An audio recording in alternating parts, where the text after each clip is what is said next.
Hi hello नमस्ते मु सौरभ आपण मानक स्वागत करुच्ची पुणी एक नुआ ब्लॉग को। आज आम बुलिया को आसचु टांगियापाड़ रेलवे स्टेशन देखिपे कौड़ी सुंदर है। आम पहुँचू अल्प बाट अच्छी टांगियापाड़ रेलवे स्टेशन को देखिपे यू आम गाँव भ्यूटा देखिपे यपटे आम गाँटा किंतु एबे किछि गाँ किछि जना पड़ुनी खाली जंगल जना पड़ुची। एबे आमे स्टेशन पहुँचू देखिपे कौ भाया सुंदर है गछ गछ गुड़ा कमी अच्छी एटा पूरा जंगल भितर स्टेशन अच्छी पहाड़ कटा है जस्ट पहाड़ पाददेश पहाड़ टाक कटा है स्टेशन तैयारी देखिपे कौ भाया तो सुंदर है देखिपे आपड़ बुलायापी आसीपारे बहुत बढ़िया अच्छी पाखर भी रेमाल डैम अच्छी दांतुआणी मंदिर अच्छी दांतुआणी माँ से पूरा जीवंत देवी आपण आसीपारे बुलायापी आसीपारे बहुत बढ़िया जगटा अल्प समय पर स्टेशन आम पहुँचा अलरेडी देखो साइड की आसीगलानी ट्रेन भुवनेश्वर आसिया हेले टांगियापाड़ रेलवे स्टेशन को दीटा ट्रेन छाड़ुची गोटे हूँ पुरी बड़बिल एक्सप्रेस आ गोटे मेमो ट्रेन गोटे छाड़ुची संध्या मेमो ट्रेनटा से केउंझर रू छाड़ सकाळ बेला भुवनेश्वर को आउ संध्या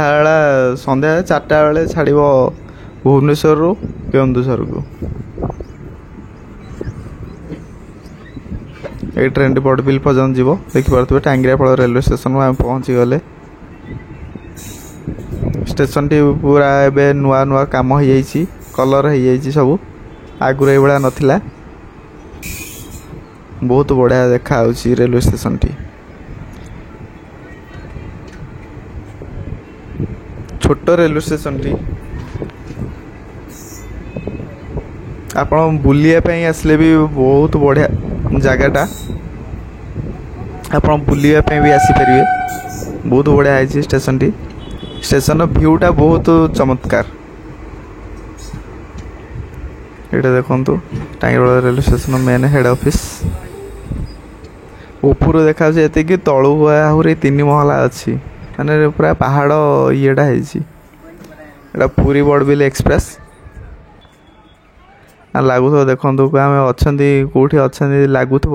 देखु पूरा पहाड़ पहाड़ तले पहाड़ कटा है स्टेशन टी है रेलवे ट्रैक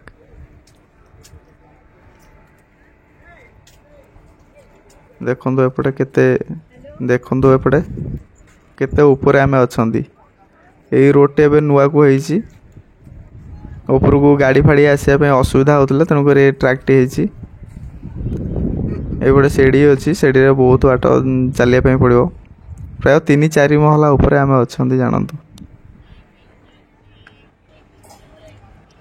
एबे पुरी बड़बिल एक्सप्रेस को आम विदाय देवार टाइम आसीगला चलतु आम टे बाय बाय करदे।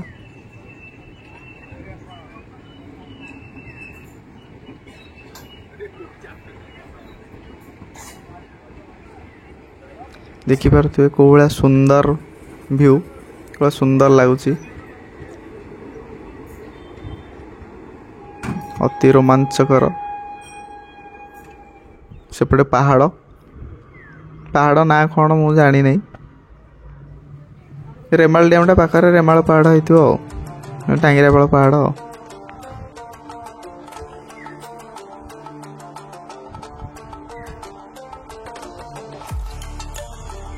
देखो से पटे आम गाँटा किछि जना पड़ना एपटे कि गाँव रू स्टेशन टा देखा जाए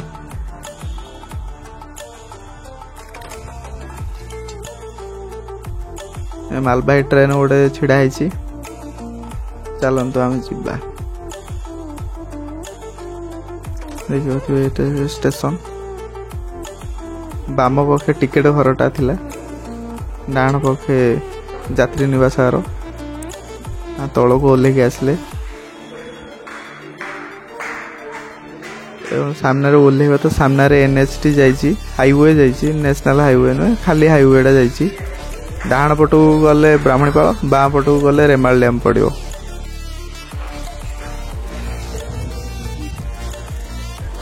देखिपे ये आसापी बहुत बढ़िया है आउ व्यू तो आप देखिले बहुत सुंदर है। आसतु के बुलिया पे Remal dam T picnic spot से बहुत बढ़िया है पिकनिक करने आप आसले बुली पारे ता सहित भोजी भात भी करें बहुत बढ़िया जगह अच्छी देखिपे कौड़ा लगुच टांगिरापड़ा स्टेशन टी मो पछपटे अच्छी संपूर्ण आहरी तल गले सांग आसीगला चलतु घर को जावा हाँ मु रही आउ थे देखा आपण को आ गोटे एपिसोड रे रोची नमस्कार बाय बाय।